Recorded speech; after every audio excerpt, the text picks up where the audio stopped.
So there's a YouTuber known as Rusty Cage who has been targeted in a campaign to get deplatformed off of Twitter. Now, I recently took a look at some of Rusty Cage's stuff. He is involved in some music stuff. He makes some story times. He's not really tied down to one genre or subgenre on YouTube. And a person put out a tweet on him where they said, "Thanks Twitter for doing your job and taking down hateful miscreant user Rusty Cage. I really appreciate it." And then you can see you submitted a report for hateful conduct. We suspended Rusty CG's account, blah, blah, blah. It's very clear that this person wants to be the next Keffals. But unfortunately for them, a bunch of stuff came up about them, like literally like the day of them messing around. So I don't even know if their career is going to jump up off to any type of start because you're already getting exposed for stuff. And I really do think that they wanted to gain an online presence, and that's why they went on this campaign to get Rusty Cage taken down. And it's just really not worked. So a screenshot dropped where it turns out this person, Ikishima, has been using the R word a ton, which I really don't care about. I'm just being 100% honest with you. But we do know they do because they put out a tweet talking about how they don't like the R word being used. That's something I really find just to be funny. And obviously, these screenshots are like 6 years apart. Views are going to change.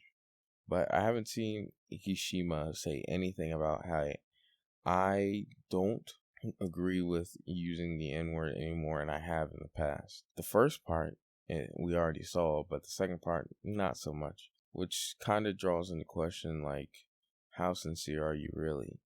But again, views can change. Do you have to address everything? No. That's stupid, okay?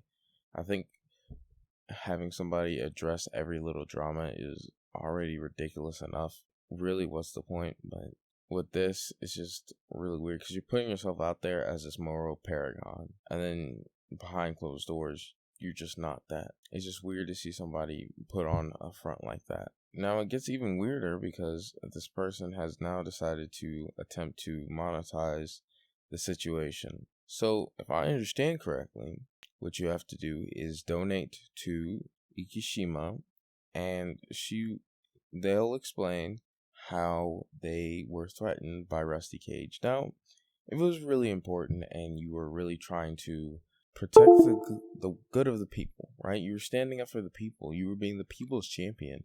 Don't you think that you would, like, I don't know, just publicize the threat?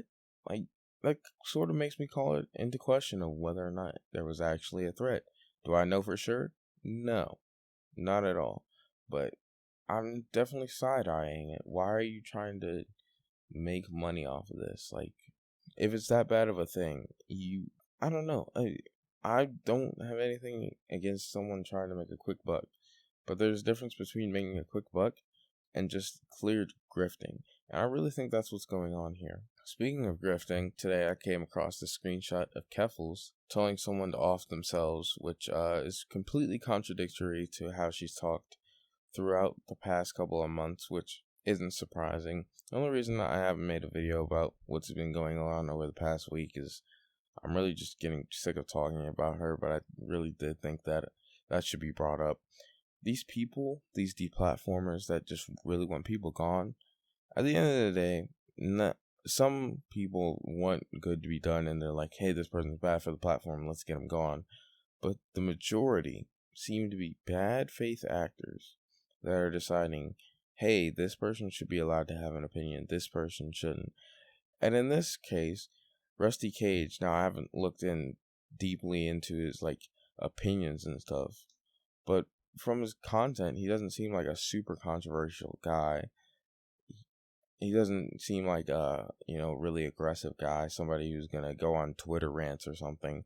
With Keemstar, when people get angry at him, you kind of just it's Keemstar, that's expected. But with this, it's like, why are you so angry? I don't know.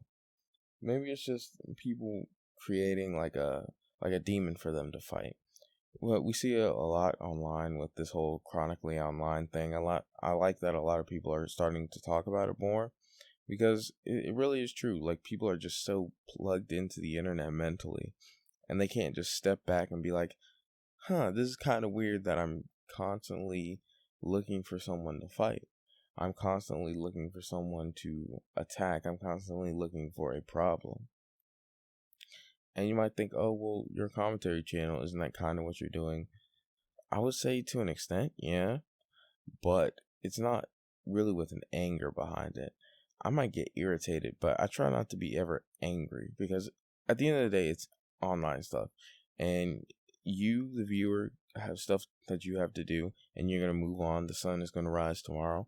And I'm the same way. As soon as this video is posted, I got to move on with my life. And then, boom, it's done. Okay, Keffel's gone.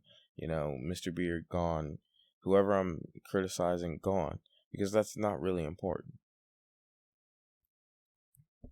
But a lot of people just can't separate those things because for them it's not real life in the internet, it's just the internet and real life mixed together, because that is their real life. Oh, like, I'm going to just hop on Reddit for 5 hours and talk on the message boards on whatever forum, because that's just what I like to do. And I'm not saying that that makes you like a bad person or something, but I feel like when you're just so locked in to that and you don't have enough human interaction, you just start looking for demons, and you'll find them. If you look hard enough, you can find something to make yourself angry. But I want to end it off here. Thank you all for watching. I really, really appreciate it. We hit 250 subs. Thank you for that. I'm going to try and hit 500 by the end of the year, given the recent boost, which I'm so appreciative of. So let's go for it. All right, but goodbye.